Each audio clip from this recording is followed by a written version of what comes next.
السلام علیکم محترم ناظرین، بسم اللہ الرحمن الرحیم۔ شروع اللہ کے نام سے جو بڑا مہربان نہایت کرم کرنے والا ہے۔ ایک شخص پر وقت نزاع طاری تھا اور اس کا دم نکلنے کی گھڑی تھی۔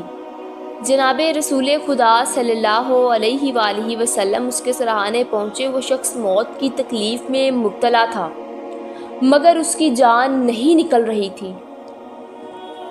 رسول خدا صلی اللہ علیہ وآلہ وسلم نے اسے آواز دی۔ اس نے جواب دیا۔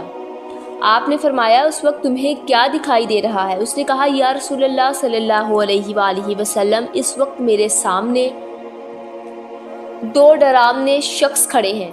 آپ صلی اللہ علیہ وآلہ وسلم نے فرمایا، کیا اس جوان کی ماں زندہ ہے؟ لوگوں نے بتایا، جی ہاں، اس کی ماں زندہ ہے۔ فرمایا، اسے یہاں لے آؤ۔ جب وہ آئی تو آپ صلی اللہ علیہ وآلہ وسلم نے فرمایا، اے ضعیفہ، کیا تم اپنے بیٹے سے ناراض ہو؟ اگر ناراض ہو تو اسے معاف کر دو۔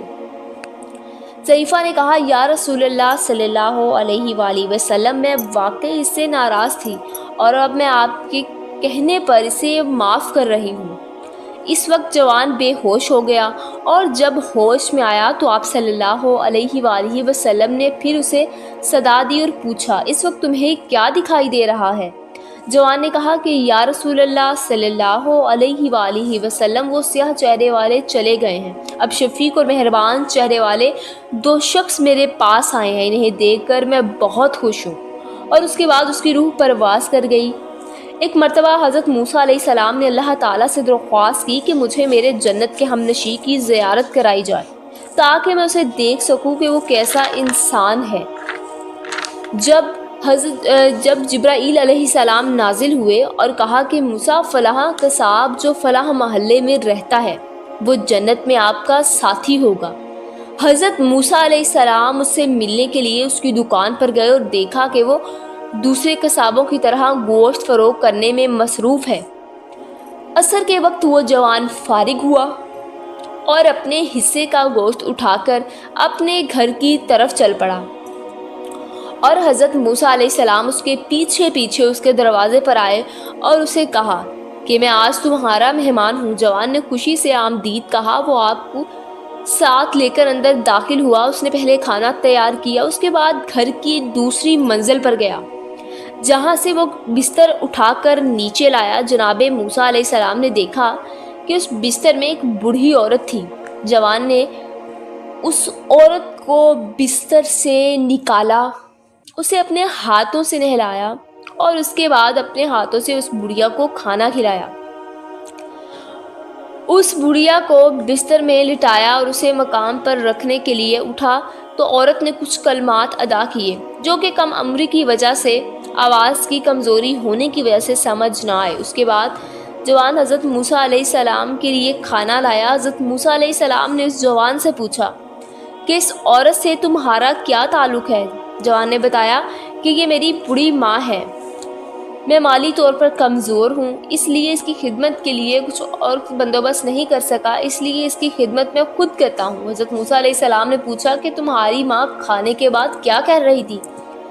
جوان نے جواب دیا کہ میری ماں کا اصول ہے کہ جب بھی میں نہلاتا اور کھلاتا ہوں تو وہ ہمیشہ دعا دے کر کہتی ہیں، خدا تیری مغفرت فرمائے اور روز قیامت تجھے موسیٰ علیہ السلام کا ہم نشین بنائے، تجھے اسے جنت اور اسے درجے میں جگہ دے جہاں موسیٰ علیہ السلام کو۔ حضرت موسیٰ علیہ السلام نے فرمایا، جوان، تجھے خوشخبری دیتا ہوں، اللہ تعالیٰ نے تیری ماں کی دعا کو قبول کر لیا ہے۔ مجھے جبرائیل علیہ السلام نے یہ خبر سنائی ہے کہ تو جنت میں میرا ہم نشین ہوگا۔ بنی اسرائیل میں ایک عابد تھا جس کا نام جری تھا۔ وہ اپنے عبادت خانے میں عبادت کیا کرتا تھا۔ ایک دفعہ اس کی ماں اس کے پاس آئی تو وہ نماز میں مشغول تھا۔ ماں نے آواز دی لیکن وہ نماز میں مصروف رہا، اس نے اس کا کوئی جواب نہ دیا۔ دوسری مرتبہ اس کی ماں نے پکارا تو وہ اس وقت بھی اس نے نماز نہ توڑی۔ تیسری مرتبہ اس کی ماں نے اس کو پکارا تو اس نے کوئی جواب نہ دیا۔